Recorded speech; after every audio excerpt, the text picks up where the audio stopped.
Now, from across the tri-states, this is KHQA Sports.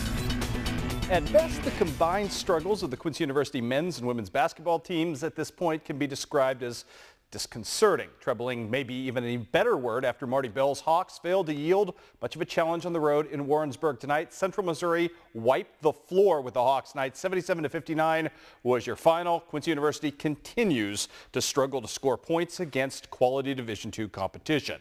Elsewhere tonight, HLG bombed by 30 by Lindenwood Belleville. And the news not good for Illinois College either, as the men lose by 2 at Monmouth, 63-65. Better news for the nationally ranked number 4 in the country, mind you, undefeated Southeastern Community College Blackhawks. Jerry Jerome's gals taking it to the Culver-Stockton JV in an attempt to go to 9-0 tonight. That's J.C. Hartwig, former West Hancock star from the outside, knocking down the 3. Would start things off in a powerful first half. How about some Pearl Paulo right here? She'll miss, but Pearl comes back up with a strong putback and the offensive rebound as she gets that to go, plus the bucket and the Band-Aid for a 3-point play. Tell you what, the Blackhawks can transition at the other end. Brittany Bryan putting her team up 29 points at this point. Southeastern Community College never going to look back in this one. More J.C. Hartwig this time from the outside. Another one of her many triples on the evening. And we'll leave you with this, the pride of Moscow, Ksenia Sharon right here with a beautiful no-look pass back to Pearl Paulo. It was all about Southeastern Community College tonight as they went big. 84-37 was your final to improve to 9-0 in the season. We'll talk more about Jerry Jerome's team tomorrow night at 6 o'clock. Elsewhere, John Wood a winner at home tonight over HLGU's JV, 60-46. And Monmouth gets a win behind former KHQA Player of the Year Tiffany King, who had 20 points and 10 rebounds on the night to lead her team to victory. The news not good for the HLG soccer team as they fall short 2 games in their quest for a national championship, bowing out today in the Elite 8 by 1 goal, 3-2 to Bellhaven was your final there. Well, she sports a 4.28 grade point average and excels in a couple of different sports. Put simply, Hannibal's Kate Gieske didn't lack for college options. Ultimately, however, the chance to swim for a Division II powerhouse won out as the Pirates senior sprint specialist inked a letter of intent today with Drury.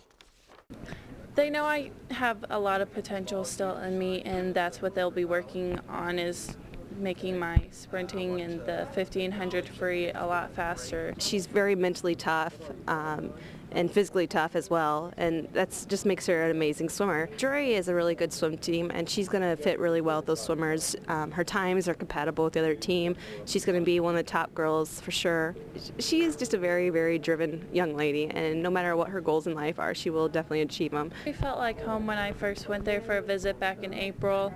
It was what I was looking for. The college isn't too big, but it's not too small also. And then they also had the pre-chiropractic program that I was looking into. Hey, must be the money. Wanted to do that all season. Good stuff for Kate Gieske. Meanwhile, we've got some rare smattering of Wednesday basketball scores on the high school docket. Ellsbury loses by the score of 65-49. Check that, loses to a very good Westminster team tonight. 65-49 was your final there. On the boys' side, girls action tonight. Bowling Green jumps on Fulton, wins 46-28. And Rova, too much for West Prairie, beating them 68-35 despite 16 points from Kelsey Bartell. First Illinois girls high school basketball poll of the season is out, and 3 local teams are in at this point. Quincy Notre Dame earns the number 2 spot in Class 3A behind perennial powerhouse Lombard Montini. Meanwhile, in Class 1A, arch rivals Routt and West Central are ranked 7th and 8th respectively. Let's talk some basketball now. As you well know, last week at the Quincy High Blue Devil tournament over Thanksgiving, Martin Kvitli was your player of the tournament, and why not? Not only did he showcase that great scoring ability, but proved he can be a true point guard on top of everything else. As a coach, you love that because, you know, he is literally another coach on the floor. He makes great decisions, plus he can score the ball. So, you know, it's not like teams can just back off him and help on others. I mean, he is really good. And then when they go after him, he can go by and create for others. So, you know, he is, you know, my favorite, Steve Nash or Magic Johnson. Hopefully he's like that at the high school level. And those guys are great because they make other players around them better, and I think Martin does that. The main part is just letting the game come to you. You can't really force anything. And having the big guys, once you get them established, everything just opens up. It's a lot easier. I mean, if you hit a couple threes, and then it opens up the lane a little bit more because the guys are having to help. And if they hit a couple jump shots or they hit a couple nice post moves, and it makes the three-point shot better, and then opens up the lane for everybody. It's just finding the groove. Talk some wrestling. I've been fighting for 2 days to get these highlights on. We'll show them to you now. Quincy High versus Fort Madison last night. We started off at 170. Dakota Downs, state ranked, and showing you why against Dylan Charbonneau with a couple of quick takedowns right here.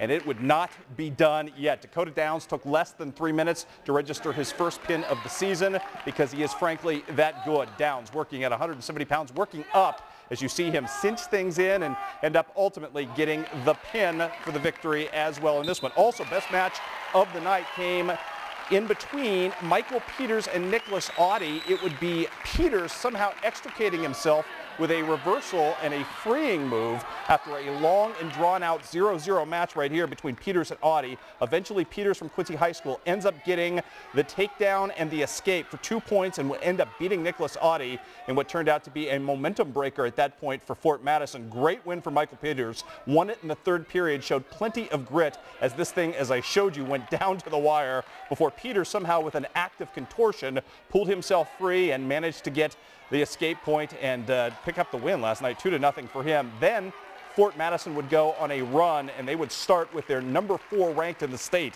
132-pounder. That is Christian Dunn. He'd end up winning right here over Connor Emmerich by pinfall. Also at 145, Brady Petrie from Fort Madison would also register a pinfall victory, that over Matt Bilgree.